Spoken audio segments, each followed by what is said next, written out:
Study IQ IAS, आपका selection हमारा mission. नमस्कार दोस्तों, स्टडी IQ देख रहे हैं आप और मैं हूं वरुण जौहरी। जय हिंद, जय भारत। आज इस वीडियो में बात करेंगे एक ऐसे टॉपिक के बारे में जिसने वर्ल्ड वाइड लोगों को शॉक करके रख दिया है। ये टॉपिक है ट्रंप एप्स्टीन फाइल्स। दुनिया के एक्सट्रीमली रिच और पावरफुल लोग, उनके डार्क वर्ल्ड के सीक्रेट्स जिन पर लोगों की नज़र ही नहीं जाती है। नॉर्मली लोग उन पर नज़र नहीं डालते, लेकिन जब इन डार्क सीक्रेट्स में खुद को दुनिया का सबसे पावरफुल देश कहने वाले अमेरिका के प्रेसिडेंट का नाम सामने आता है तो पूरी दुनिया का ध्यान ऐसे केस पर जाना लाजमी है। और ऐसा ही कुछ अभी हाल फिलहाल में हुआ।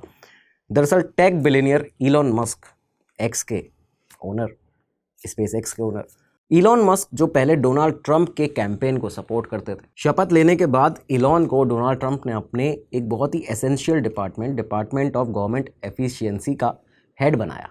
लेकिन मई 2025 में दोनों के बीच सडनली दूरियां आने लगी। इलॉन ने दरअसल इस पोजीशन से रिज़ाइन कर दिया और सिर्फ रिज़ाइन नहीं किया, ना सिर्फ रिज़ाइन किया बल्कि ट्विटर पर एक ऐसा ट्वीट किया जिसने ये क्लेम कर दिया वहाँ पे इलॉन ने कि ट्रंप का नाम सील्ड एप्स्टीन फाइल्स में है और इसी वजह से ये जो डॉक्यूमेंट्स हैं, सीक्रेट डॉक्यूमेंट्स, इन्हें होल्ड किया जा रहा है, इन्हें उजागर जनता के सामने नहीं किया जा रहा।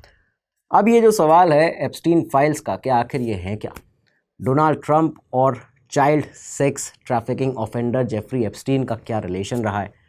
एप्स्टीन प्राइवेट आइलैंड क्या है, उसके सीक्रेट्स क्या हैं? एप्स्टीन के प्राइवेट जेट जिसे ललिता एक्सप्रेस कहा जाता है, जिसमें हाई प्रोफाइल लोगों को अंडर एज गर्ल्स के साथ में प्राइवेट प्रॉपर्टीज़ पर भेजता है जेफरी एप्स्टीन।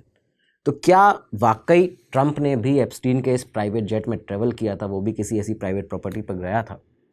क्या इन दोनों का रिलेशन था? और ट्रंप के अलावा कौन कौन से ऐसे यूएस के बड़े नामी ग्रामी लोग हैं जिनका नाम एप्स्टीन फाइल्स में है, और इसके पूरे पीछे की जो कहानी है वो आखिर क्या है, ये आज आपको दोस्तों यहाँ पे पता चलने वाला है।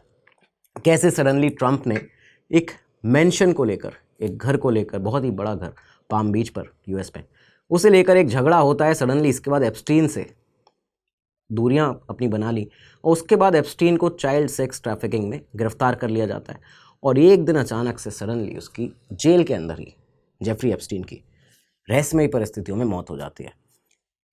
क्या रिलेशन है इन सारी चीज़ों का, ये आज आपको इस पूरे डिटेल्ड एपिसोड में बताने वाले हैं। और आज जानेंगे कि आखिर ये जेफरी एप्स्टीन था कौन। दोस्तों, इसके अलावा टेलीग्राम पर हमारा एक चैनल है, उसको ज्वाइन कर लीजिए। वहाँ पे आपको नई वीडियो के नोटिफिकेशंस मिल जाते हैं, जो भी इंपॉर्टेंट इन्फॉर्मेशन है वो आपको वहाँ पे दी जाती हैं। और इसके साथ ही कोई बातचीत करना चाहते हैं, आपकी कोई क्वेरी है, इंस्टाग्राम पर आइए, वहाँ पे कनेक्ट करिए, हम वहाँ पे बातचीत करेंगे। आप शुरुआत करेंगे आज के इस एपिसोड की। तो सबसे पहले आपको बताते हैं कि आखिर ये जेफरी एप्स्टीन है कौन। आप में से कई लोगों ने इसका नाम पहली बार सुना होगा, लेकिन ये काफ़ी ज़्यादा कुख्यात है, काफ़ी ज़्यादा एक तरह से यूएस में फेमस है। जेफरी एप्स्टीन के पूरे बैकग्राउंड के बारे में बात करें, एप्स्टीन का जन्म 20 जनवरी 1953 को ब्रुकलिन, न्यूयॉर्क में हुआ। उसके पिता जो थे, जिनका नाम था सेमर, वो NYC पार्क्स डिपार्टमेंट में, यानी कि न्यूयॉर्क सिटी पार्क डिपार्टमेंट के अंदर गार्डनर थे, गार्डनिंग का काम करते थे। स्कूल में, अपने स्कूलिंग के दौर में एप्स्टीन जो था वो बहुत ही एवरेज स्टूडेंट था, लेकिन बताते हैं कि मैथ में वो बहुत ही ज़्यादा शार्प था। यूनिवर्सिटी में भी उसने मैथ और फिज़िक्स में अपनी आगे पढ़ाई की, लेकिन एक चीज़ उसके साथ में अलग थी कि वो कभी भी, उसके पास कोई डिग्री नहीं थी, वो कभी ग्रेजुएशन उसने पूरी ही नहीं की। इसके बावजूद 21 साल की करीबन उम्र थी, ग्रेजुएशन की डिग्री उसके पास थी ही नहीं। स्टिल उसको 1974 में सितंबर के महीने में एप्स्टीन को यूएस के एक बहुत ही नामी डॉल्टन स्कूल में फिज़िक्स और मैथ का टीचर बना दिया जाता है। दरअसल उस समय पर डॉल्टन स्कूल के हेडमास्टर हुआ करते हैं डोनाल्ड बार। डोनाल्ड बार ने उस दौरान ऐसी कई सारी हायरिंग्स की थी जिसमें लोगों को, उनकी डिग्रीज़ को नहीं देखा गया था। एप्स्टीन भी उनमें से ही एक था। इसको यहाँ पर टीचर बना लिया जाता है, लेकिन व्यवहार उसका सही था नहीं। कुछ समय के बाद ये देखा गया कि एप्स्टीन पर स्कूल के अंदर जो अंडर एज फीमेल स्टूडेंट्स हैं, जो लड़कियां हैं, उनके साथ उसको इनएप्रोप्रिएट बिहेवियर करते हुए देखा गया। उसके एलिगेशंस लगे और जून 1976 में, यानी करीबन 2 साल के बाद ही, पुअर परफॉर्मेंस के वजह से, इस रीज़न को देते हुए उसको इस स्कूल से निकाल दिया जाता है। डॉल्टन से निकलने के बाद एक स्टूडेंट, इस समय जब डॉल्टन में जब एप्स्टीन पढ़ाता था, एक स्टूडेंट के फादर थे, वो एप्स्टीन से कई बार मिला करते थे। इसकी वजह से उससे काफ़ी ज़्यादा इम्प्रेस थे, मतलब उसको आगे जो काम करना था उसके लिए ये इसके काम आ सकते थे।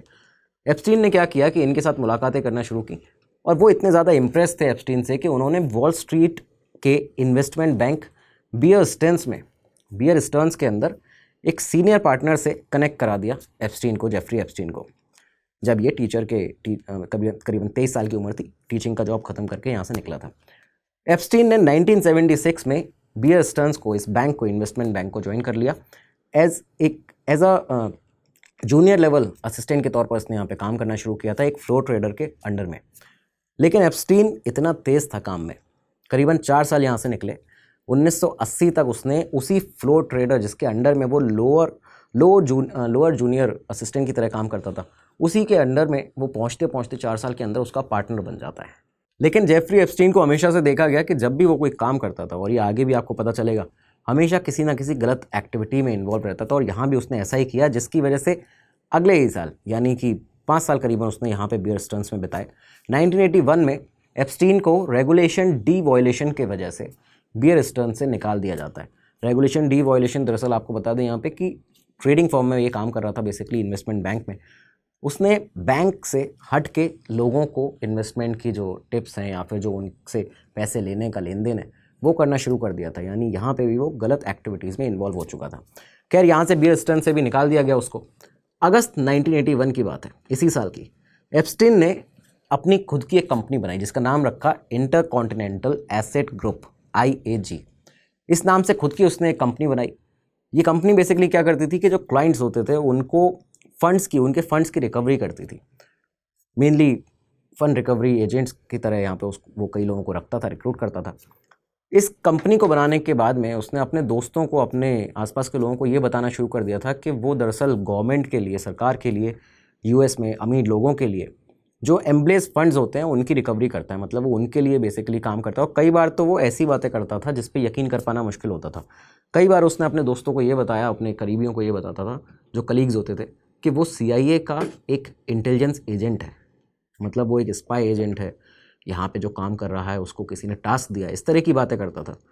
उसके पास 1980s में एक फेक ऑस्ट्रियन पासपोर्ट भी बरामद हुआ था उसके पास से, जहाँ पे उसका जो एड्रेस था वो सऊदी अरेबिया का रेसिडेंट उसको बताया गया था।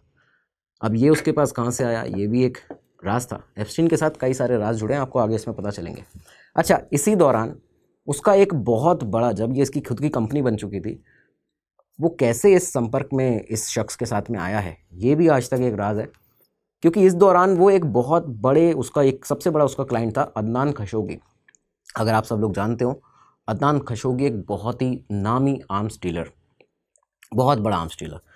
खशोगी के साथ एप्स्टीन की फर्म ने करीबन $1 बिलियन से ज़्यादा का जो उसके एसेट थे अदनान खशोगी के, वो मैनेज किए थे। और इसकी वजह से एप्स्टीन के पास अथाह पैसा, बेशुमार पैसा जो था वो आने लगा था। अब जब ये अथाह पैसा इसके पास आने लगा एप्स्टीन के पास, तो क्योंकि पहले से भी गलत एक्टिविटीज़ में था, तो अब ये उसी ओर जाने लगा। एप्स्टीन ने इस सारे पैसे से फ्लोरिडा मैंशन खरीदा, न्यू मैक्सिको रैंच में अपना एक घर खरीदा, न्यूयॉर्क का एक बहुत ही बड़ा प्राइवेट होम खरीदा। इस बीच में उसने इन सब जगह पर अलग अलग सेलिब्रिटीज़ से मिलना शुरू कर दिया, आर्टिस्ट से, पॉलिटिशियन से, नेताओं से मिलना शुरू कर दिया। बेसिकली सोशलाइज करना आप खुद को उसने शुरू कर दिया था कि अब वो एक ओनर है एक बहुत बड़ी कंपनी का, और ख़ासकर ऐसी कंपनी जिसके अदनान खशोगी जैसे लोगों से संपर्क है।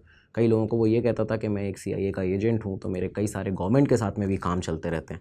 ये सारी चीज़ें थी। अब एक और टर्निंग पॉइंट इसकी लाइफ में यहाँ से आने वाला था। खुद की कंपनी चला रहा था, लेकिन इसके बावजूद इसने दोबारा लोगों के साथ काम करना शुरू कर दिया। 1987 आता है। 1987 में एप्स्टीन की मुलाकात हुई स्टीफन हॉफनबर्ग से। स्टीफन हॉफनबर्ग से दरअसल एप्स्टीन को मिलवाने वाले कौन लोग थे, आप ये सुनकर हैरान हो जाएंगे। Former US attorney general John Mitchell, इन्होंने इंट्रोड्यूस कराया था एप्स्टीन को हॉफनबर्ग से। हॉफनबर्ग ने अपनी कंपनी में एप्स्टीन को, बेसिकली इन दोनों ने, जो हॉफनबर्ग की कंपनी थी उसमें काम करना शुरू कर दिया एप्स्टीन ने, टावर फाइनेंशियल कॉर्पोरेशन जिसका नाम था। ये जो कंपनी थी, ये यहाँ पे एप्स्टीन ने कंसल्टेंट की तरह काम करना शुरू किया। कंपनी जो थी वो डेब्ट कलेक्ट करती थी हॉस्पिटल से, बैंक से, फ़ोन कंपनी से, और इतना क्लोजली ये हॉफनबर्ग के साथ काम करने लगा था क्योंकि काफ़ी बड़ी कंपनी थी, टावर फाइनेंशियल का बहुत ज़्यादा नाम था US के अंदर। उसके साथ उसके प्राइवेट जेट में हॉफनबर्ग के एप्स्टीन ट्रैवल करता था, हर जगह उसके साथ में जाता था। इसका लाइफस्टाइल भी इस दौरान में चेंज हुआ हॉफनबर्ग को देखते हुए। लेकिन 1989 में एप्स्टीन ने सडनली ये कंपनी छोड़ दी। दरअसल यहाँ भी वो कुछ सीक्रेटली ऐसा एक अलग काम शुरू कर चुका था, जिसके बाद वो अकेला हॉफनबर्ग को छोड़कर यहाँ से निकलने वाला था। बहुत ही शातिर, बहुत ही चालाक आदमी था। 1 साल पहले ही उसने क्या किया था कि 1988 में हॉफनबर्ग के लिए काम जब वो लगातार कर रहा था, एप्स्टीन ने सीक्रेटली अपनी एक फाइनेंशियल मैनेजमेंट फर्म जिसका नाम था J.Epstein@कंपनी, तो ये जो थी ये बना दी थी। 1993 में हुआ क्या, जब इसने ये कंपनी छोड़ दी थी 1 साल पहले ही, 1993 में फाइनली इन्वेस्टिगेशन हुई टावर फाइनेंशियल के ऊपर, जो ये पूरी कंपनी थी, और इसका एक बिजनेस एक्सपोज हुआ। तब पता चला कि यूएस में ये एक बहुत बड़ा पॉन्जी स्कैम चला रहे थे। पॉन्जी स्कैम होते हैं कई सारे, भारत में भी कई बार पकड़े जाते हैं। इसमें यूएस के पूरे ओवरऑल जो इन्वेस्टर्स थे उनके करीबन $450 मिलियन रुपए जो थे उसका उन लोगों को नुकसान हुआ था। बहुत बड़ा स्कैम था। कोर्ट में जब ये सारे डॉक्यूमेंट्स पहुँचे, हॉफनबर्ग के ऊपर सज़ा का ऐलान हुआ। हॉफनबर्ग ने एक क्लेम किया था कि एप्स्टीन जो था वो इस स्कीम में डीपली इन्वॉल्व था मेरे साथ में, मैं अकेला गुनहगार नहीं हूँ। लेकिन क्योंकि एप्स्टीन ये सब जानता था, जब उसने कंपनी छोड़ी है 89 में वो कंपनी छोड़ गया, 88 में अपनी खुद की कंपनी बना ली थी, और इस समय तक ये लोग ये सब धांधलेबाजी का ही काम कर रहे थे। लेकिन एप्स्टीन यहाँ से उसके ऊपर कोई भी चार्ज नहीं लगा, क्योंकि वो 1 साल पहले ये कंपनी को छोड़ चुका था, सेफली निकल चुका था। अब एक बहुत बड़ा टर्न आने वाला था उसकी लाइफ में, क्योंकि अब उसका जो अगला टारगेट था उसने वो सेट कर लिया था। दोस्तों, वीडियो में आगे बढ़ने से पहले आपको बता दें, स्क्रीन पर जो आपको अभी कोर्सेज दिख रहे हैं, बैचेस दिख रहे हैं, ये लेटेस्ट बैचेस हैं। क्लासेस जल्दी ही स्टार्ट होने वाली हैं। अगर आप यूपीएससी सीएससी की तैयारी कर रहे हैं और आपका सपना है इस एग्जाम को क्रैक करना, आईएएस आईपीएस ऑफिसर बनना, देश की तरक्की में, प्रगति में अपना योगदान देना, आपके लिए स्टडी IQ हमेशा से इस तैयारी को आपकी मजबूत और आसान बनाता हुआ आया है और लगातार आता रहेगा। स्क्रीन पर जो आपको कोर्सेज दिख रहे हैं लेटेस्ट बैचेस हैं। इन्हें परचेज करने के लिए वीडियो को नीचे डिस्क्रिप्शन बॉक्स में आपको एक लिंक मिल जाएगा, क्लिक करिए। जो प्राइस अभी आपको स्क्रीन पर दिख रहा है, इस पर एक बहुत बड़ा डिस्काउंट आपको मिल जाएगा अगर आप VJ लाइव कोड लगाते हैं। ये आपका कोड है, स्क्रीन के नीचे डिस्क्रिप्शन बॉक्स में जाइए, कोर्स को परचेज करिए, ये कोड लगाइए, अपनी तैयारी को मजबूत तो बनाएंगे ही। हमारी बहुत सी बेस्ट विशेष शुभकामनाएं भी आपके साथ हैं। अब आगे बढ़ते हैं अपने एपिसोड में। तो अब आते हैं एप्स्टीन के अगले टारगेट पर। दरअसल उसने ये टारगेट अपना जब वो काम कर रहा था हॉफनबर्ग के साथ, तभी से सेट करके रख लिया था, और एक बहुत बड़ा शख्स था यूएस का। एप्स्टीन की मुलाकात 1986 में जब वो हॉफनबर्ग के साथ काम कर रहा था, उसी समय पर हुई थी लेस्ली वेक्सनर से। लेस्ली वेक्सनर आप सभी जानते होंगे, विक्टोरिया सीक्रेट्स आपने नाम सुना होगा, विक्टोरिया सीक्रेट के चेयरमैन के CEO लेस्ली वेक्सनर। उन्हें उनसे मिलवाया था एप्स्टीन को एक बीच के उनके जानने वाले ने, किसी ने। करीबन 1 साल के बाद ही 1987 में एप्स्टीन वेक्सनर के साथ भी फाइनेंशियल एडवाइज़र बन गया। आप ये सोचिए कि ये एक तरफ अपनी कंपनियां भी बनाता जा रहा है, दूसरी तरफ विक्टोरिया सीक्रेट के वेक्सनर के साथ में उनका राइट हैंड बन जाता है, उनका एक एडवाइज़र बन गया। 1991 तक उसने इस तरह से वेक्सनर को अपने कंट्रोल में कर लिया था, अपना प्रॉपर एक क्लाइंट बना लिया था एक तरह से, कि एप्स्टीन को फुल पावर दे दी थी वेक्सनर ने। अब वो वेक्सनर के लिए, विक्टोरिया सीक्रेट्स के लिए अटॉर्नी जो थी वो दे सकता था, मतलब उसको पावर ऑफ अटॉर्नी एक तरह से दे दी थी अपनी उस कंपनी की वेक्सनर ने। एप्स्टीन अब इसके बाद क्या कर सकता था, उनके बिहाफ पे चेक साइन कर सकता था, प्रॉपर्टीज़ खरीद सकता था, बेच सकता था, लोगों को हायर करता था, वो पैसे बोरो कर लेता था किसी से भी वेक्सनर के नाम पे, लेस्ली वेक्सनर के नाम पे। एप्स्टीन ने वेक्सनर के यॉच, जो उनका याच है, बहुत ही फेमस, इनफैक्ट उसको बहुत सबसे बड़ा कॉर्पोरेट याच कहा जाता है, लिमिटलेस जिसका नाम है, उसके कंस्ट्रक्शन जैसे प्रोजेक्ट्स लेस्ली वेक्सनर के लिए मैनेज किए। इससे एप्स्टीन ने $1 मिलियन कमाए। ये बताया जाता है उसने अथाह पैसा, अथाह दौलत यहाँ पे कमाई इन सारे कामों से। वो यहीं तक सीमित नहीं था, गलत कामों में हमेशा से था उसने, और खासकर जो फीमेल्स हैं उनके प्रति उसका जो एक रवैया था, जो उसका नज़रिया था, वो काफ़ी ज़्यादा गलत था। उसने लगातार यहाँ पे विक्टोरिया सीक्रेट के जो फैशन शोज़ होते थे वो उनको अटेंड करता था, वहाँ पे जो मॉडल्स होती थी उनको अपने न्यूयॉर्क वाले घर में वहाँ पे होस्ट करता था, वहाँ पे बुलाता था। एस्पायरिंग जो मॉडल्स होती थी कंपनी में काम करने के लिए, उनको काम दिलाने के लिए, उनको गलत तरीके से उनको हैंडल करता था। ये सारी चीज़ें लगातार एप्स्टीन यहाँ पे करता रहा। ये एप्स्टीन के जो क्लाइंट थे वेक्सनर, बेसिकली बाद में क्योंकि उसके क्लाइंट ही बन गए तो उसकी कंपनी ही बाद में उनके सारे काम को मैनेज करती थी। ये एक अकेले वेल नोन बिलियनियर क्लाइंट हैं एप्स्टीन के अब तक के। आज तक जो भी उसका नाम जो है डोनाल्ड ट्रंप के साथ में, बिल क्लिंटन के साथ में जोड़ा जाता है, ये फाइल्स में ये निकल के आया है बाद में इन्वेस्टिगेशन में, लेकिन अभी तक लेस्ली वेक्सनर उसके एक ऑफिशियल क्लाइंट थे। खैर 1996 आता है। 1996 में एप्स्टीन ने अपनी फर्म का नाम बदल के फाइनेंशियल ट्रस्ट कंपनी रखा और इसको US के वर्जिन आइलैंड्स के सेंट थॉमस में बेस कर दिया। क्यों किया गया था ये? अब क्योंकि समय आ चुका था टैक्स से बचने का, सारी गलत चीज़ें तो कर ही रहा था, ये भी करना ज़रूरी था। टैक्स एडवांटेजेस के लिए उसने बेसिकली इसको, ये जो सेंट थॉमस था, इसको ऑफ शोर टैक्स हेवन कहा जाता है। मतलब ये वहाँ पे फेडरल इनकम टैक्स जो है 90% तक कम हो जाता है। तो ये यहाँ पे इसने काम करना शुरू कर दिया, अपना बेस वहाँ पे बना लिया। इसी टाइम से एप्स्टीन ने वर्जिन आइलैंड्स में, वहाँ पे जो उसका घर था खास, और साथ ही साथ न्यूयॉर्क में जो उसका मैंशन जो उसने खरीदा था, वहाँ पे इन दोनों ही घरों में अपने हिडन कैमराज इंस्टॉल कर दिए।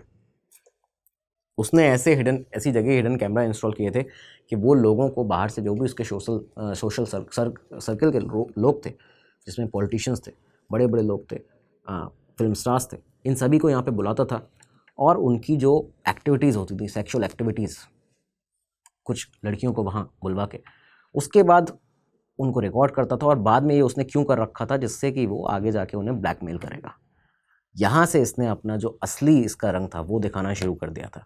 इतनी बड़ी जगह जाके इतना पैसा कमाने के बाद में वो ये सारे काम जो थे इनमें उतर चुका था। इसमें उसने, जो एप्स्टीन जो था वो अकेला नहीं था, उसके साथ उसकी एक बहुत लंबे समय तक गर्लफ्रेंड रहने वाली उसकी कंपेनियन गिस्लेन मैक्सवेल, वो भी शामिल थी। गिस्लेन मैक्सवेल एप्स्टीन की बहुत लंबे समय तक, मतलब एंड तक, उसकी मौत तक उसकी साथ में रही, उसका भी रोल था। एप्स्टीन और मैक्सवेल क्या करते थे, यंग लड़कियों को रिक्रूट करते थे यहाँ पे, और एक सोर्स के मुताबिक जो कि इनके बीच में, इस पूरी रिपोर्ट में बीच में सामने आता है, वो उनका कहना है कि एप्स्टीन और मैक्सवेल आइलैंड पर हर किसी को वीडियो टेप करते थे। जिसको भी, जो भी गेस्ट इनका आता था, जो भी सोशल सर्कल से लोग आते थे, उन सभी को वीडियो टेप करते थे, उनकी वीडियो टेप बनाते थे, और इसको अपनी इंश्योरेंस पॉलिसी की तरह आगे इन लोगों ने रखा हुआ था कि आगे जाके इन्हें ब्लैकमेल किया जाएगा। खैर, एप्स्टीन का सोशल सर्कल जो था वो भी बहुत ज़्यादा बड़ा था और बढ़ता ही जा रहा था। उसमें सेलिब्रिटीज़ थे, पॉलिटिशियंस थे, पावरफुल लोग थे, वो लगातार इन सब के साथ में दिखता था। और ये सारी चीज़ें सिर्फ डॉक्यूमेंट्स में नहीं है, इनके वीडियोज़ हैं, इनके फ़ोटोज़ हैं, सारी चीज़ें सामने आती हैं। 1990s और अर्ली 2000 में अब मेन कैरेक्टर हमारा आता है डोनाल्ड ट्रंप। 1990s से लेकर अर्ली 2000 में एप्स्टीन को डोनाल्ड ट्रंप के साथ काफ़ी बार देखा गया। ये दोनों काफ़ी क्लोज थे। दोनों को न्यूयॉर्क और पाम बीच के सोशल इवेंट्स में देखा गया, लगातार साथ में फ़ोटोज़ क्लिक कराते हुए, डांस करते हुए, ड्रिंक्स करते हुए। 1992 में मारा लागो पार्टी में, मारा लागो बेसिकली एक कॉर्पोरेट, आप उसको क्लब कह सकते हैं। मारा लागो के ओनर इस समय पे भी डोनाल्ड ट्रंप हैं, यूएस के प्रेसिडेंट। मारा लागो की पार्टी में भी यहाँ पे बुलाया गया था एप्स्टीन को, और डोनाल्ड ट्रंप के साथ उसको देखा जा सकता है। 1992 के एक वीडियो टेप में एनबीसी न्यूज़ ने भी इसको काफ़ी चलाया था, जब ये एप्स्टीन फाइल का पूरा केस हुआ था, जब एप्स्टीन के ऊपर सारी इन्वेस्टिगेशन बैठी थी, तब ये चलाया गया था। और ट्रंप और एप्स्टीन को डांसर्स के साथ में इस पार्टी में देखा जा सकता है। 2002 में ट्रंप ने न्यूयॉर्क मैगजीन को कहा था एप्स्टीन के बारे में कि I have known Jeffrey Epstein क्योंकि उसका नाम था, I have known Jeff for 15 years. 15 साल से, ये डोनाल्ड ट्रंप का स्टेटमेंट है, रिकॉर्डेड। 15 साल से मैं जेफरी एप्स्टीन को जानता हूँ। He is a terrific guy, he is a lot of fun to with. It is even said that he likes beautiful women as much as I do, and many of them are on the younger side. ये Donald Trump का statement है, और इसको देखकर साफ आप समझ सकते हैं कि एप्स्टीन चाइल्ड सेक्स ट्रैफिकिंग का ऑफेंडर था, उसको इसी जुर्म में सज़ा भी हुई थी। और इल्ज़ाम जो है डोनाल्ड ट्रंप के साथ में एप्स्टीन का ये लगता है डोनाल्ड ट्रंप के ऊपर कि कहीं ना कहीं ये जो इसके सारे घर थे, यहाँ पे डोनाल्ड ट्रंप का भी जाना होता था, और ये जो अंडर एज गर्ल्स होती थी जिनको एप्स्टीन टारगेट करके यहाँ पे अपने इन सारे बड़े लोगों को एंटरटेन करने के लिए लाता था, उसमें कहीं ना कहीं डोनाल्ड ट्रंप और यूएस के बहुत बड़े बड़े लोग शामिल थे। आगे इन सब के बारे में आपको ही बताएंगे। अच्छा, इसके अलावा आपको बता दें जो अब एप्स्टीन फाइल्स हैं बेसिकली वो क्या हैं। एप्स्टीन फाइल में पहले तो ये डोनाल्ड ट्रंप का एक स्टेटमेंट है। दूसरी चीज़, उसकी एक ब्लैक बुक जिसको कहा जाता है, जिसमें कि एप्स्टीन कई सारे बड़े बड़े लोगों के कॉन्टैक्ट नंबर्स होते हैं। एप्स्टीन की ब्लैक बुक में ट्रंप के मल्टीपल कॉन्टैक्ट नंबर्स हैं, एड्रेसेस हैं, ऐसे एड्रेसेस जहाँ पे ट्रंप पहले रहा करता था, उसके पहले रहते थे। ये सारे एड्रेसेस हैं, ट्रंप के ऑफिस का एड्रेस है, घर का एड्रेस है, मारा लागो का जो एड्रेस है वो भी यहाँ पे सामने है। ट्रंप के सारे कॉन्टैक्ट नंबर्स उसमें हैं। इनफैक्ट उनकी वाइफ का भी जो कॉन्टैक्ट नंबर है वो भी वहाँ पे उसकी ब्लैक बुक में है, जेफरी एप्स्टीन की, वो भी वहाँ से मिला है। फ़्लाइट लॉग्स के अकॉर्डिंगली देखा जाए, फ़्लाइट लॉग्स के मुताबिक देखा जाए, अब फ़्लाइट लॉग्स क्यों देखे जा रहे हैं, क्योंकि जेफरी एप्स्टीन की एक पूरा एक उसका प्राइवेट जेट था जिसको वो ललिता एक्सप्रेस कहता था। बताया ये जाता है कि ललिता एक्सप्रेस ट्रंप ने 1993 से 1997 के बीच एप्स्टीन के प्राइवेट जेट ललिता एक्सप्रेस पे बोइंग विमान था बेसिकली जिसको उसने नाम दिया था, इसमें कम से कम 7 बार ट्रैवल किया है ट्रंप ने इन सालों के बीच में, कभी अपनी फैमिली के साथ, कभी फैमिली मेम्बर्स के साथ, कभी अकेले।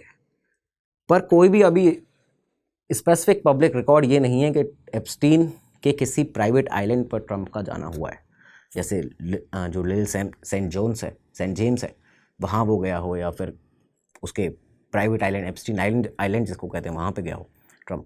तो ऐसी कोई भी चीज़ यहाँ पे बताई नहीं गई है। खैर, जेफरी एप्स्टीन की जो ललिता एक्सप्रेस है इसके बारे में जान लीजिए। ये जो निकनेम है ये उसने अपने बोइंग 727 जेट को दिया हुआ था। इस जेट को यूज़ किया जाता था ललिता एक्सप्रेस को हाई प्रोफाइल इंडिविजुअल्स को ले जाने के लिए।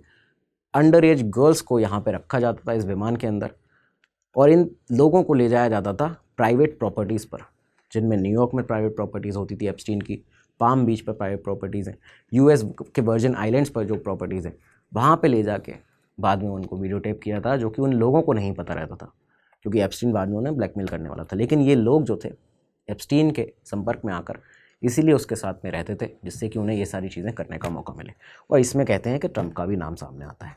खैर, ये जो नाम था बेसिकली ललिता एक्सप्रेस, ये बताया जाता है कि ये आया था व्लादिमीर नाबोकोव के नॉवल से।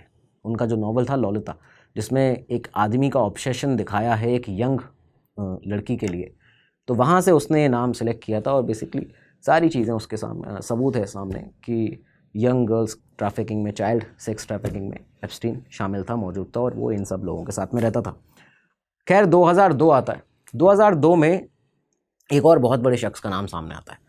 एप्स्टीन ने former president of US Bill Clinton, इसके अलावा actor Kevin Spacey, Chris Tucker, इन सब के साथ में एक अफ्रीका का ट्रिप प्लान किया था, और ये वहाँ पे इसी ललिता एक्सप्रेस में अपने इसी प्राइवेट जेट में इन सबको लेकर गया था। उसके इस फ्लाइट जेट के बारे में बताते हैं कि करीबन बिल क्लिंटन की 26 ट्रिप इसमें हो चुकी हैं। डोनाल्ड ट्रंप एटलीस्ट 7 बार इस ललिता एक्सप्रेस में गए हैं अलग अलग जगह पे। प्रिंस एंड्रू का नाम सामने आता है, और ये इस तरह से भी सामने आया, सिर्फ ये नहीं कि जो रिकॉर्ड्स उसने दर्ज किए उसमें इनकी विक्टिम्स भी सामने आई हैं। वर्जीनिया गिफ्री, एक फीमेल जो कि उस समय पर एक टीनेज अंडर एज लड़की थी, उन्होंने ये क्लेम किया कि ये जो जेट है एप्स्टीन का, उस समय पर उनको भी यहाँ पे ले जाया गया था। उन्होंने कहा कि Bill Clinton, Prince Andrew, Donald Trump, इन सबको उन्होंने देखा है वहाँ पे उस जेट के अंदर। इस जेट के अंदर लड़कियों को अब्यूज़ किया जाता था। लेविश अंदर से इंटीरियर था इसका, एक बेडरूम उस जेट के अंदर होता था, रेड वेलवेट की सीट्स होती थी, मिरर होते थे आसपास, मिरर वॉल्स होती थी, मतलब एक जेट के अंदर। और इसको एप्स्टीन प्लेग्राउंड की तरह डिस्क्राइब करता है। कभी भी उससे अगर जब ये लोग बातचीत करते थे तो ये कहते थे कि ये जेट नहीं, ये ललिता एक्सप्रेस जो है वो ये हमारा प्लेग्राउंड है। सोच सकते हैं आप मानसिकता, और एक पावरफुल लोगों का, अमीर लोगों का एक जो काली जो एक इनकी दुनिया है वो यहाँ पे आपको सामने दिखती है। खैर, 2003 में अगले ही साल एप्स्टीन ने हार्वी विंस्टन्स के साथ न्यूयॉर्क मैगजीन जो है आप सभी जानते होंगे, उसे खरीदने की कोशिश की, लेकिन ये जो बिड थी वो पूरी नहीं हो पाई, फेल हो गई। इसी साल उसने हार्वर्ड यूनिवर्सिटी को $30 मिलियन का डोनेशन दिया था। एप्स्टीन ने इसी साल में मिस स्वीडन की जो विनर थी ईवा एंडरसन, उनको डेट किया। उसने ऐसी कई सारी जो अलग अलग मिस वर्ल्ड, मिस यूनिवर्स, ऐसी जो एक्ट्रेसेस होती थी, मॉडल्स होती थी, उनको डेट किया, लेकिन कभी किसी से शादी नहीं की। लेकिन अब एप्स्टीन का भी एक तरह से चीज़ें जो थी एप्स्टीन के लिए वो बिगड़ने वाली थी। हुआ कुछ ऐसा जो सामने बताया जाता है कि 2004 में जेफरी एप्स्टीन ने और डोनाल्ड ट्रंप ने एक घर के लिए, पाम बीच पर एक घर होता था जिसका नाम बताया जाता है मैंशन दी लमीटी, मैंशन दी लमीटी के लिए बिड किया। दोनों चाहते थे इसको खरीदना, लेकिन इसी के खरीद के वजह से दोनों के बीच में झगड़ा हो जाता है, डोनाल्ड ट्रंप और जेफरी एप्स्टीन के बीच में। इसके बाद एप्स्टीन का एक डाउनफॉल शुरू हो गया सडनली, डोनाल्ड ट्रंप से झगड़े के बाद ही। ये देखा गया कि अगले ही साल 2005 में सडनली FBI ने एप्स्टीन के खिलाफ चाइल्ड सेक्स ट्रैफिकिंग की इन्वेस्टिगेशन शुरू कर दी। ये तब शुरू हुआ जब पाम बीच, फ्लोरिडा में अचानक से एक 14 साल की लड़की के पेरेंट्स पहुंच जाते हैं पुलिस के पास। उन्हें बताते हैं कि एप्स्टीन ने उनकी बेटी को अपने पाम बीच के घर में मोलेस्ट किया है। पुलिस ने जब ये सारी चीज़ें देखी, उसके घर की तलाशी ली, सर्च ऑपरेशन किया, वहाँ पे लड़कियों के फ़ोटोज़ मिले, क्योंकि एप्स्टीन तो उन सारी चीज़ों में था ही, लेकिन उसके साथ ये जो बड़े हाई प्रोफाइल लोग थे वो भी तो इसमें मौजूद थे, बाद में जिनका नाम आज तक प्रॉपरली सामने नहीं आ पाया है, जिसकी वजह से इलॉन मस्क ने ट्रंप के ऊपर सवाल खड़े किए हैं और डायरेक्ट ये कह दिया है कि वो तो ट्रंप का नाम उसमें शामिल है एप्स्टीन की फाइल्स में, इस वजह से उसको डिस्क्लोज़ नहीं किया जा रहा। खैर, पुलिस जब यहाँ पे पहुंची तो पुलिस ऑफिसर्स ने ये देखा कि करीबन 36 लड़कियों को आइडेंटिफाई किया गया। उनमें से कई ऐसी लड़कियां थीं जिनकी उम्र 14 साल से कम थी, जिनको एप्स्टीन ने यहाँ पे सेक्सुअली अब्यूज़ किया था। और ये इसके बाद में खुलासा हुआ कि ये जो शख्स 1996 से लेकर करीबन अपने पीक पे था अपने करियर के, ये बेसिकली चाइल्ड सेक्स ट्रैफिकिंग करता था यूएस के अंदर, बड़े बड़े लोग जिसमें शामिल थे। तो एप्स्टीन फाइनली पकड़ा गया। 2008 में एप्स्टीन ने फ्लोरिडा स्टेट कोर्ट में उसे गिल्टी करार दिया गया, लेकिन स्टिल उसे सिर्फ 18 महीने की जेल हुई थी विद एक्सटेंसिव वर्क रिलीज। मतलब ये ऐसा सीरियस केस था, स्टिल उसको यहाँ पे यूएस में पता नहीं किस तरह की पॉलिसीज़, इनकी लीगल पॉलिसीज़ हैं, उसको एक्सटेंसिव वर्क रिलीज़ दिया गया। मतलब अब अगर इसको ब्रेक डाउन करके दिखाया जाए आपको, 12 घंटे एक दिन में और 6 दिन एक वीक में वो अपने ऑफिस जा सकता था। मतलब वो 6 के 6 दिन अपने ऑफिस जा सकता था 12 घंटे एक दिन के अंदर। तो आधा ही समय, मतलब ये था कि आधा समय वो जेल में रहेगा, आधा समय बाहर जो करना है वो कर सकता है। 13 महीने के बाद उसे रिलीज़ भी कर दिया गया। उस समय के फेडरल प्रोसिक्यूटर अलेक्जेंडर अकोस्टा, जो बाद में ट्रंप के बहुत ज़्यादा करीबी भी हैं, पहले भी थे, ट्रंप एडमिनिस्ट्रेशन में बाद में उन्हें सेक्रेटरी ऑफ लेबर बनाया गया, उन्होंने बेसिकली ये डील की थी कोर्ट के अंदर, जो इसकी जेफरी एप्स्टीन की तरफ से जिन्होंने ये पूरी डील की है कि एक्सटेंसिव वर्क रिलीज़, उसको रिलीफ दिया जाएगा, तो ये उन्हीं ने किया था। इसकी वजह से ही, अकोस्टा की वजह से एप्स्टीन को इतनी सहूलियत मिल पाई थी। इस डील को यूएस में डील ऑफ द सेंचुरी कहा गया था, क्योंकि ये एक ऐसी डील थी जो कि एप्स्टीन के पूरी तरह से फेवर में थी, एक इतने बड़े कन्विक्ट के, जो इतना बड़े क्राइम का दोषी है, जुर्म का दोषी है। इस कन्विक्शन के बाद एप्स्टीन को न्यूयॉर्क सेक्स ऑफेंडर्स की लिस्ट में, रजिस्टर में लेवल 3 ऑफेंडर लिस्ट में डाल दिया गया था, यानी कि उसका नाम वहाँ पे दर्ज कर दिया गया था। एक लाइफ लॉन्ग डेजिग्नेशन थी, मतलब हाई रिस्क रीऑफेंडिंग कहा जा सकता है कि ये शख्स ऐसा है जो कि दोबारा इस तरह की हरकत कर सकता है। खैर, अब दिसंबर 2010 में ब्रिटेन के प्रिंस एंड्रयू का नाम सामने आता है। मतलब ये जो केस था एप्स्टीन का, आप देखिए कि समय के साथ बढ़ता ही गया है 2019 तक। 2010 में ब्रिटेन के प्रिंस एंड्रयू का नाम कैसे सामने आया, ये बताया जाता है कि 1999 से ही प्रिंस एंड्रयू एप्स्टीन को जानते थे, उसके लौल्टा एक्सप्रेस में भी जाते थे, उसके साथ उसके अलग अलग मेंशंस में, उसके आइलैंड पर भी जाते थे। सारी चीज़ें गलत जो थी वो यहाँ पे प्रिंस एंड्रयू भी उसमें शामिल थे। ये बताया गया सामने कि न्यूयॉर्क के सेंट्रल पार्क में इन दोनों को देखा गया था साथ में। प्रिंस एंड्रयू ने इस पर अपनी क्या सफाई दी, उन्होंने कहा कि वो न्यूयॉर्क गए थे, उनका रिलेशनशिप, जो उनकी फ्रेंडशिप है, उसको एंड करने के लिए एप्स्टीन के साथ, लेकिन ये गलत है कि वो वहाँ पे उसके घर पे उस दिन रुक गए, वहाँ पे रुके। वर्जीनिया रॉबर्ट्स यहाँ सामने आती हैं। वर्जीनिया रॉबर्ट्स वही वर्जीनिया गुफ्रे जिसके बारे में हमने आपको बताया कि उनको, जिन्होंने इल्ज़ाम लगाया था कि प्रिंस एंड्रयू ने उनको सेक्सुअली अब्यूज़ किया है बचपन में, जब वो कम उम्र की थी, और उस टाइम पे एप्स्टीन के ही कहे मुताबिक ये किया गया था। वर्जीनिया गुफ्रे ने ये बताया कि 2000 में, साल 2000 में स्टार्टिंग में, जब वो 17 साल की थी, प्रिंस एंड्रयू ने उनके साथ सेक्सुअल रिलेशनशिप बनाने के लिए उन्हें मजबूर किया। अच्छा, इस दौरान में प्रिंस एंड्रयू के साथ विक्टोरिया के, जब वो 17 साल की उम्र की थी, उस समय के कई सारे फ़ोटोज़ भी देखे गए। इन फ़ोटोज़ पर प्रिंस एंड्रयू ने अपने स्टेटमेंट देते हुए कहा कि इन एलिगेशंस को डिनाई किया। उन्होंने कहा कि ये जो फ़ोटोज़ हैं, मैं बिल्कुल नहीं जानता कि लंदन में ये कब लिए गए हैं, या मैं इसको रिकलेक्ट नहीं कर पा रहा हूँ क्योंकि मैं वहाँ पे था नहीं। इस तरह की चीज़ों उन्होंने इसको सीधा सीधा डिनाई कर दिया, लेकिन फ़ोटोज़ हैं, प्रूफ है सामने, तो आप सभी समझ सकते हैं क्या था। 2022 में प्रिंस एंड्रयू ने विक्टोरिया गुफ्रे के साथ एक लॉ सूट जो था उसको फाइनली सेटल किया। इस लॉ सूट में गुफ्रे को, लड़की को, मिलियंस का पेमेंट किया गया था। मतलब ये जो सेटलमेंट था, ये लॉ सूट जो था, फाइनली पैसे दिए गए प्रिंस एंड्रयू के द्वारा, क्योंकि वो एक समय पर इसमें संलिप्त थे। दबाव में आकर उन्होंने पैसे का पेमेंट, पूरा मिलियंस ऑफ डॉलर्स का पेमेंट किया। उसके बाद फाइनली यहाँ से मामला जो था वो रफा दफा हुआ। 2016 में एक और महिला ने लॉ सूट फाइल किया।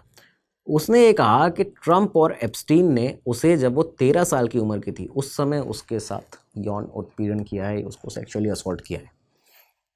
यहाँ सबसे पहली बार डोनाल्ड ट्रंप का नाम सामने था एप्स्टीन के साथ में। खैर ये लॉसूट बाद में विड्रॉ कर लिया गया, क्लेम्स जो थे वो अनप्रूवन रहे।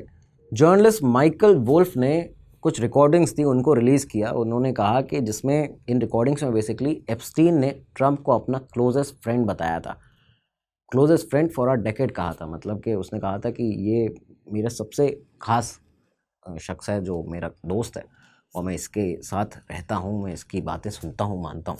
ये सारी चीज़ें बताई गई थी। और यहाँ तक कि उनके सोशल एक्टिविटीज़ और विमेन जो महिलाएं थी, विमेन थी, उनके बारे में उनके एटीट्यूड्स को भी डिस्कस किया गया था। तो ये जो टेप्स थे एक जर्नलिस्ट के पास हैं अभी भी, शायद इन्हीं सबको एप्स्टीन फाइल्स में इंक्लूड भी किया गया है। तो ये सारे एलिगेशंस जो थे वो लगातार लगते रहे। एप्स्टीन के साथ में लोगों का, बड़े बड़े लोगों का, डोनाल्ड ट्रंप का, बिल क्लिंटन का नाम ऐड होता गया और ये यूएस में नोन है ये चीज़ें।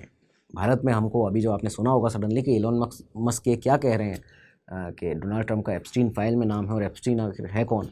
बाद में जब पता चलता है कि वो चाइल्ड सेक्स ऑफेंडर था, ट्रैफिकिंग करता था बच्चों की, अंडर एज गर्ल्स की, तो उसके बाद एक सदमा सा एक तरह से शौक लगता है कि ट्रंप का नाम इसके साथ में कैसे आकर जुड़ा हो सकता है। लेकिन ये सब यूएस में कॉमन है इन लोगों के लिए, इनको सब कुछ पता है ट्रंप के बारे में, ये सारी चीज़ें। खैर समय आगे बढ़ा, 2019 आया। 6 जुलाई 2019 को एप्स्टीन को न्यूयॉर्क में फेडरल चार्जेस पर अरेस्ट किया जाता है। फाइनली एक बार दोबारा से उसको अरेस्ट किया गया था जब एक्टिविस्ट ने, कई सारे लोगों ने कहा कि इसको खुला नहीं इस तरह से छोड़ सकते, एक री ऑफेंडर है ये, मतलब हाई रिस्क है इसको बाहर छोड़ना। उसको अरेस्ट किया गया sex trafficking of minors in Florida और न्यूयॉर्क, इन केसेस के लिए इसको यहाँ पे दोबारा से अरेस्ट कर लिया गया था। तो खैर ये सारी चीज़ें लगातार एप्स्टीन के साथ समय दर समय चलती रही आगे। कई लोगों का उसके साथ लगातार नाम जुड़ता रहा। एप्स्टीन जो फाइल्स थी, बेसिकली जो भी डॉक्यूमेंट्स उसके बरामद हुए थे, वो सब अलग अलग टाइम पर रिकवर किए जाते रहे। उससे इंटेरोगेशन में कई चीज़ें निकलती रही, उनकी डॉक्यूमेंट बनते रहे। इन्हीं सबको एप्स्टीन फाइल्स कहा जाता है, जिसमें उसके जो ब्लैक बुक है उसकी, जिसमें सारे लोगों के नंबर रहते थे, किन किन बड़े लोगों के यूएस के वो संपर्क में था उनके नंबर उसमें हैं। उसके जो ट्रैवल लॉग्स हैं, ललिता एक्सप्रेस के जो उसके प्राइवेट जेट था जिस पर वो ये सब अय्याशी एक तरह से जो लोगों को कराता था, उसके ट्रैवल लॉग्स में कई बड़े लोगों का नाम शुमार है यूएस के। और इसके अलावा जो लोग उसके वीडियो टेप्स में, उसके पेन ड्राइव्स में निकले हैं, जिनके फ़ोटोग्राफ्स, उनके वीडियोग्राफ्स, वीडियो टेप्स, वो सारे लोग हैं। तो यही पूरा मिला के बनाता है एप्स्टीन फाइल्स को। खैर एप्स्टीन का हुआ क्या एंड, ये समझिए। समय बढ़ा, 2019 आया। 6 जुलाई 2019 की बात है। एप्स्टीन को न्यूयॉर्क में फेडरल चार्जेस पर फाइनली अरेस्ट कर लिया जाता है sex trafficking of minors in Florida and in New York के लिए। यानी यहाँ पे इन दो जगहों पर उसने सेक्स ट्रैफिकिंग की है, माइनर्स की, चाइल्ड्स की, बच्चों की। इस वजह से उसको अरेस्ट किया गया, क्योंकि काफ़ी सारे एक्टिविस्ट थे जो कह रहे थे कि इसको आप खुला इस तरह से नहीं छोड़ सकते हैं, इसको अरेस्ट करना ज़रूरी है, जेल में रखना ज़रूरी है। और फाइनली उसको जेल में रखा गया, अरेस्ट कर लिया गया था। अच्छा, यहाँ से जो प्रोसिक्यूटर्स थे उसके, वो न्यूयॉर्क मेंशंस को, जो उसका न्यूयॉर्क में मेंशन था, उसको फॉरफिट करना चाहते थे। मतलब कि वो चाहते थे कि जहाँ कुछ अलीज क्राइम हुए हैं, यहाँ पे एप्स्टीन ने कई लोगों को बुलाया है, यहाँ पे क्या हुआ है, तो वो चाहते थे कि यहाँ प्रॉपर छानबीन हो पाए। एप्स्टीन हमेशा से जो उसकी गलत काम थे उनको डिनाई करता रहा, कहता रहा कि मैं गिल्टी नहीं हूँ और मैंने कोई गलत नहीं किया, जबकि सारे सबूत सामने थे। बेल डिनाई लगातार उसकी होती रही, वो जेल में ही रहा। न्यूयॉर्क के मेट्रोपॉलिटन करेक्शनल सेंटर में उसको रहना पड़ा। 31 जुलाई 2019 के कोर्ट अपीयरेंस में एप्स्टीन के क्लियर हुआ कि वो कम से कम अभी और 1 साल और उसे जेल में रहना पड़ेगा। ट्रायल समर जो है वो 2020 से पहले नहीं होगा, यानी कि जो उसकी अगली ट्रायल है वो 2020 से पहले नहीं हो पाएगी। सडनली देखा गया कि अगली ट्रायल होती उसके पहले 10 अगस्त 2019 को ही एप्स्टीन अपने जेल के सेल में मरा हुआ पाया गया। उसको मार दिया गया था। मेडिकल एग्जामिनर्स ने कहा कि ये सुसाइड है। जब यूएस के ही कुछ मेडिकल एग्जामिनर्स आए, उसको देखा, तो उन्होंने कहा कि ये सुसाइड बाय हैंगिंग है, यानी कि उसने फांसी लगाई है। पर उसके लॉयर्स जो थे, उन्होंने इस रूलिंग को, इस बात को कहा कि ये डिस्प्यूटेड, ये क्लेम है, ये तो गलत है, क्योंकि बेसिकली उसको मारा गया है। इस तरह की चीज़ें कई सारी सामने आई। लोगों ने कई सारी कॉन्स्पिरेसी थ्योरीज बताई, कहा कि एप्स्टीन को कुछ बहुत बड़े पॉलिटिशियन हैं जो इस समय पर यूएस के प्रेसिडेंट बन चुके हैं, या बहुत फॉर्मर प्रेसिडेंट रहे हैं, या कुछ इस तरह के लोग हैं, उन्होंने उसको मरवाया है जिससे उनका नाम सामने ना आ जाए। कई सारे बहुत बड़े बड़े लोग हैं दुनिया भर के जो डरते हैं एप्स्टीन फाइल से। इस वजह से उसको उसकी अगली ट्रायल से पहले ही के और चीज़ें सामने ना आए, इन्वेस्टिगेशन जो है वो एकदम पूरी तरह से बंद हो जाए, इसकी वजह से उसको मरवाया गया है। तो ये जो उसकी मौत थी वो बहुत ज़्यादा रहस्यमय रही कि सडनली 10 अगस्त 2019 को देखा गया उसके सेल में कि वो मरा हुआ पाया गया उसको, और डॉक्टर्स ने आके सीधा डायरेक्टली ये बता दिया बिना ज़्यादा कुछ जांच किए कि ये तो सुसाइड है, एप्स्टीन ने खुद अपनी जान ली है। एप्स्टीन की डेथ के वजह से क्रिमिनल चार्जेस जो थे वो आगे परस्यू हो नहीं पाए। 29 अगस्त 2019 को ही आप ये देखिए कि महज 19 दिनों के बाद में ही एक जज ने यूएस के सारे चार्जेस को डिसमिस कर दिया एप्स्टीन के ऊपर से। उसकी डेथ के बाद जो उसकी पार्टनर थी गिस्लेन मैक्सवेल, जो उसकी लॉन्ग टर्म कंपेनियन रही, गर्लफ्रेंड रही, गिस्लेन मैक्सवेल जो उसके सारे पुराने कामों में उसके साथ में थी, उसको भी बाद में सज़ा दी गई।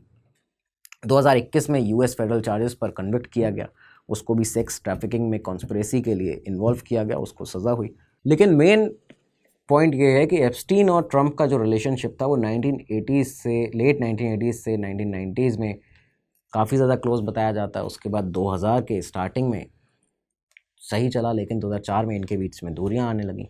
दोनों न्यूयॉर्क और पाम बीच के सारे सोशल इवेंट्स में साथ दिखते थे। एप्स्टीन के ब्लैक बुक और फ्लाइट लॉग्स में ट्रंप का नाम काफ़ी बार सामने आता है। 2017 में ये देखा गया कि एप्स्टीन के पास जो 2 प्लेन्स थे, एक गल्फ स्ट्रीम और एक बोइंग 727 लोल्ता एक्सप्रेस जिसको कहा जाता था, जिसमें उसने क्लेम किया कि मिलियाना और जो डोनाल्ड ट्रंप थे, पहली मुलाकात उनकी वहीं पे हुई थी, यानी डोनाल्ड ट्रंप की अपनी वाइफ के साथ में पहली बार मुलाकात ही उसके लोल्ता एक्सप्रेस के अंदर हुई है, उसके जेट के अंदर हुई है। पर 2004 के मेंशन दी लमेटी डील के बाद दोनों का फॉल आउट हो गया, एक तरह से दोनों अलग अलग हो गए।